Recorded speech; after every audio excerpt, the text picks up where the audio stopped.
Breaking news এবং গভীর রাতের এক নাটকীয় মোড় যা দেশের প্রশাসনিক ও রাজনৈতিক অঙ্গনে তোলপাড় সৃষ্টি করেছে। প্রিয় সরকারি চাকরিজীবী ভাই ও বোনেরা, আজকের সকালের আপডেট নিউজে আপনাদের স্বাগতম। যারা আমাদের চ্যানেলে নতুন তারা এখনই চ্যানেলটি সাবস্ক্রাইব করুন। আর হ্যাঁ, অবশ্যই কমেন্ট করে জানাবেন আপনারা কে কোন জেলা থেকে আমাদের ভিডিওটি দেখছেন। তবে চলুন কথা না বাড়িয়ে আজকের সর্বশেষ সংবাদটি জেনে নিন। গতকাল রাতে পে স্কেল বাস্তবায়ন কমিটির রুদ্ধদ্বার বৈঠক শেষে বিএনপি মহাসচিব মির্জা ফখরুল ইসলাম আলমগীরের সাথে কমিটির প্রধানের একটি অত্যন্ত গোপনীয় ও স্পর্শকাতর ফোনালাপ ফাঁস হওয়ার ঘটনায় দেশজুড়ে আলোচনার তীব্র ঝড় উঠেছে। পে স্কেল বাস্তবায়নের ইস্যুটি গত কয়েক সপ্তাহ ধরেই দেশের সরকারি কর্মকর্তা ও কর্মচারীদের আগ্রহের কেন্দ্রবিন্দুতে ছিল, কিন্তু গতকাল রাতের এই ঘটনা বিষয়টিকে এক নতুন ও জটিল মাত্রায় নিয়ে গেছে। নতুন সরকার দায়িত্ব গ্রহণের পূর্ব প্রস্তুতি হিসেবে যে পে স্কেল বাস্তবায়ন কমিটি গঠন করেছিল তাদের গতকালের বৈঠকটি ছিল অত্যন্ত নীতি নির্ধারণী ও গুরুত্বপূর্ণ।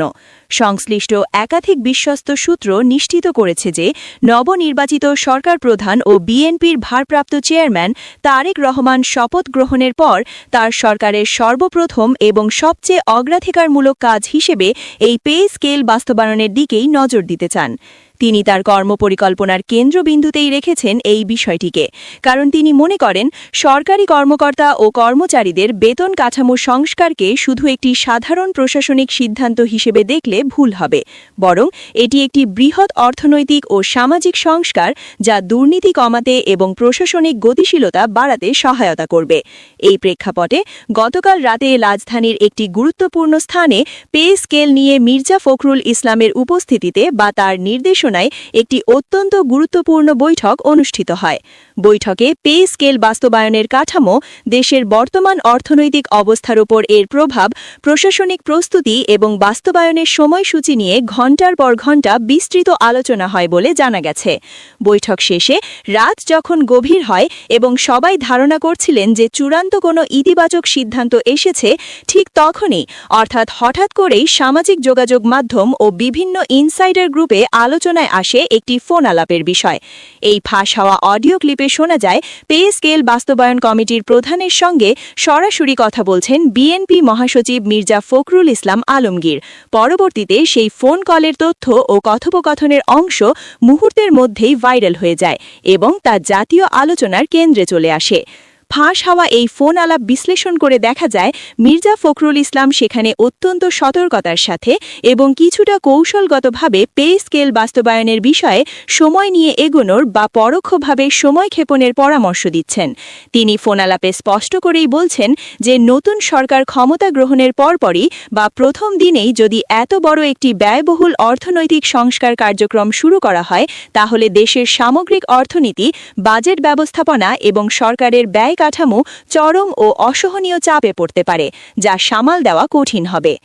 মির্জা ফখরুলের এই বক্তব্যে মূলত আবেগবর্জিত কঠোর বাস্তবতার কথা উঠে এসেছে। একদিকে দেশের ২২ লক্ষ সরকারি কর্মচারীর আকাশচুম্বী প্রত্যাশা, অন্যদিকে রাষ্ট্রের সীমিত আর্থিক সক্ষমতা ও রিজার্ভ সংকট, এই দুয়ের মধ্যে ভারসাম্য না থাকলে বড় ধরনের অর্থনৈতিক অস্থিরতা বা মুদ্রাস্ফীতি তৈরি হতে পারে বলে তিনি আশঙ্কা প্রকাশ করেন। ফোন কলে তিনি আরও উল্লেখ করেন, পে স্কেল বাস্তবায়ন অবশ্যই একটি গুরুত্বপূর্ণ রাজনৈতিক ও প্রশাসনিক সিদ্ধান্ত এবং এটি তারেক রহমানের ওয়াদা হলেও তা ধাপে ধাপে সুপরিকল্পিতভাবে এবং অর্থনৈতিক প্রস্তুতির সঙ্গে সামঞ্জস্য রেখেই এগোনো প্রয়োজন। হুট করে সিদ্ধান্ত নিলে হিতে বিপরীত হতে পারে। এই ফোনালাপ ফাঁস হওয়ার পর আজ সকাল থেকেই রাজনৈতিক অঙ্গনে এবং বিশেষ করে সচিবালয় পাড়ায় সৃষ্টি হয়েছে তীব্র প্রতিক্রিয়া ও মিশ্র অনুভূতি। এক পক্ষ, বিশেষ করে অর্থনীতিবিদ ও সুশীল সমাজের প্রতিনিধিরা মনে করছেন মির্জা ফখরুলের এই বক্তব্যটি অত্যন্ত দায়িত্বশীল ও বাস্তববাদী। তারা বলছেন রাষ্ট্র পরিচালনার ক্ষেত্রে আবেগের চেয়ে বাস্তবতাকে প্রাধান্য দেওয়া উচিত এবং সেখানে রাষ্ট্রের সামগ্রিক অর্থনৈতিক স্থিতিশীলতাকে প্রাধান্য দেওয়া হয়েছে, যা প্রশংসনীয়। অন্য পক্ষের মতে, বিশেষ করে সাধারণ সরকারি কর্মচারীরা মনে করছেন এটি বাস্তবায়ন প্রক্রিয়াকে বিলম্বিত করার একটি সুগভীর কৌশল, যা তাদের দীর্ঘদিনের প্রত্যাশার সঙ্গে সাংঘর্ষিক। সাংঘর্ষিক। তারা আশঙ্কা করছেন সময় নেওয়ার অজুহাতে এটি অনির্দিষ্টকালের জন্য ঝুলে যেতে পারে। ফলে বিষয়টি এখন আর শুধু পে স্কেল বাস্তবায়নের প্রশ্নের মধ্যে সীমাবদ্ধ নেই। এটি এখন রাজনৈতিক অবস্থান, অর্থনৈতিক দর্শন এবং নতুন সরকারের ভবিষ্যৎ নীতির দিক নির্দেশনার সঙ্গে গভীরভাবে যুক্ত হয়ে পড়েছে। গতকাল রাতে অনুষ্ঠিত বৈঠকে পে স্কেল বাস্তবায়ন কমিটির সদস্যরা দীর্ঘ সময় ধরে নতুন গ্রেড কাঠামো, বেতন বৈষম্য কমানো, নিম্ন ও মধ্যম গ্রেডের কর্মকর্তা-কর্মচারীদের সুবিধা বৃদ্ধি এবং একই সাথে রাষ্ট্রের আর্থিক ভারসাম্য রক্ষার জটিল সমীকরণগুলো নিয়ে আলোচনা করেন। বৈঠক সূত্রে জানা যায়, দেশের বর্তমান অর্থনৈতিক চাপ, বিশাল বাজেট ঘাটতি ও রাজস্ব আয়ের নিম্নমুখী বাস্তবতা মাথায়